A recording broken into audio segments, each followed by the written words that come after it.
In your Android phone, if you are using 4G and if you want to increase your call quality, you can enable Volte option. That means voice over LTE. Calls will be over LTE. So call quality will increase.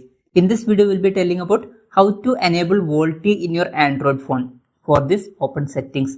When you're opening settings, you can see one option, SIM cards and networks. According to brands, this option may change.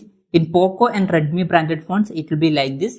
If you are having any confusion, what you can do is, above you can see search settings option. Here you can search for SIM, and when you are searching for that, you can see some options. From that you can select SIM option, and when you are clicking on that, you will reach a page like this. Here you can see every SIM in your phone. In my case, 2 SIMs are there. From here, select any SIM. After that, if you want to enable Volte, here you can see use Volte option. You need to enable this. After that, your voice call quality will increase.